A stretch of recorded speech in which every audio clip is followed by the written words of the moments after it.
Rusia por un sistema republicano para América. Yo creo que fue más polémico en la parte en la cual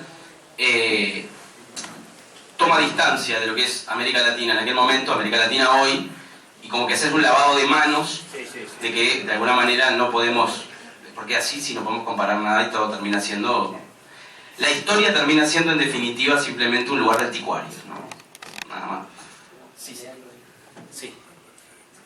No, yo no voy a discutir todo lo que dijo, porque fue mucho, pero yo creo que cuando hablamos de vigencia, yo me remito a la definición de San Marino, ¿no? Aquello que es valioso es lo que es según valores, y es vigente lo que es valioso que sea. Entonces, ¿qué es lo que es vigente?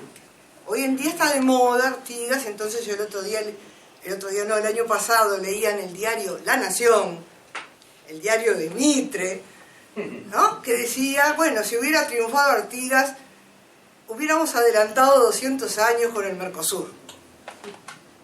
Lo cual es un anacronismo. Si hubiera triunfado Artigas, no necesitaríamos Mercosur, seríamos todo uno.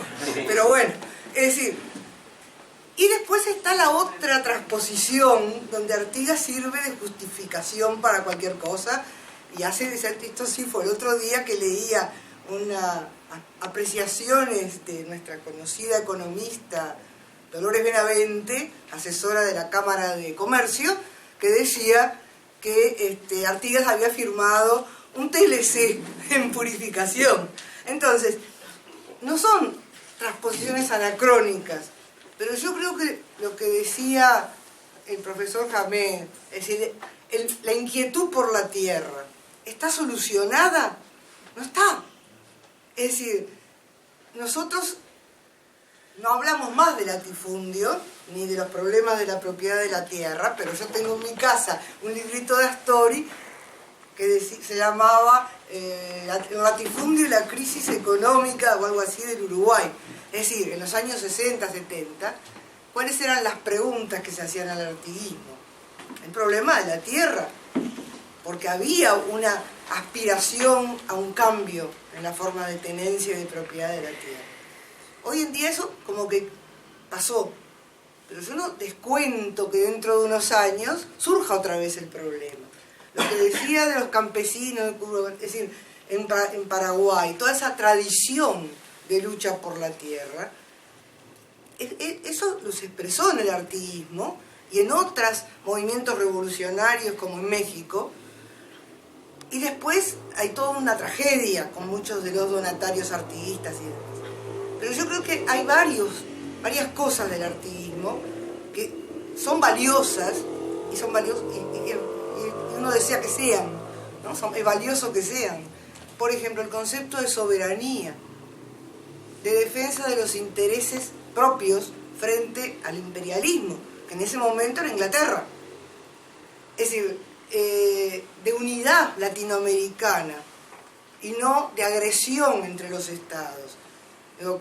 Te olvidaste de mencionar a Brasil cuando hablaste de la Triple Alianza, porque no fue solo la oligarquía porteña y montevideana.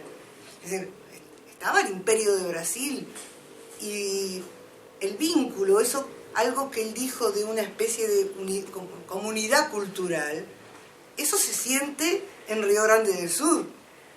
Río Grande del Sur tiene músicas que coinciden con las músicas nuestras y del litoral argentino, la chamarrita, las rancheras, etc.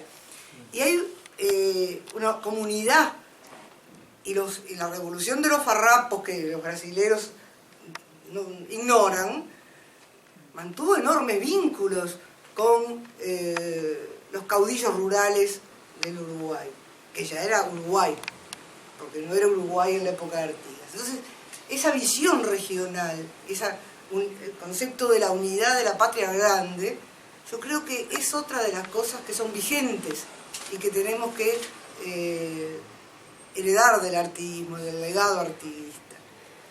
Entonces, yo no creo que eso que tú decías al principio, que hay que ver el presente históricamente y el pasado políticamente, yo creo que es verdad.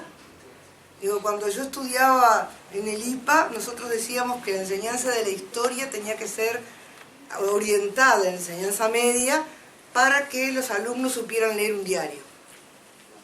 Es decir, que el análisis de los procesos históricos tenía que habilitar intelectualmente para el análisis de los procesos políticos hoy. Entonces, creo que es demasiado simplificador decir eso pasó hace 200 años y no tiene ninguna vigencia hoy. Sí tiene, porque además no fue realizado. Es el proyecto derrotado. Es decir, y ese es el gran problema de Latinoamérica. También Bolívar fue derrotado. Tampoco se puede simplificar diciendo que Bolívar no era republicano. Él se planteaba el problema de un gobierno estable y busca elementos de estabilidad. Es decir, por eso el Senado perpetuo, etc. Porque busca elementos de estabilidad en un momento de caos, de revolución, del mundo dado vuelta. Entonces, no se puede ser tan tajante en los juicios. Se inspira en el modelo inglés, pero el modelo inglés en ese momento era uno de los modelos más adelantados. Como Artigas se inspira en el modelo norteamericano, que en ese momento era uno de los modelos políticos más avanzados. Claro, Bolívar era contrario a la federación, ¿no? Ese era un gran tema. Unitarios o federales. Y ese gran tema va a seguir. Ahora, el rescate de la historia de nuestra región es importante. Todo lo que explicó sobre Paraguay. ¿Cuánto sabemos de Paraguay? ¿Cuánto caló en el imaginario del Uruguay que Gaspar Rodríguez de Francia era un tirano vergonzoso? La imagen de Sarmiento. Era musulmán. Eso. Es decir, la imagen que da Sarmiento como un bárbaro. Es decir, los López son impresionantes. ¿Cuánta gente conoce algo más? Y nosotros, como tuvimos que justificar esa vergonzosa participación en la guerra del Paraguay, la historia oficial armó la historia de los López como unos tiranos. Entonces, todo eso, yo creo que es muy sano el revisionismo histórico. Es muy sano un revisionismo histórico científico. ¿No? Es decir, de volver a revisar nuestros conceptos. Y es muy difícil erradicar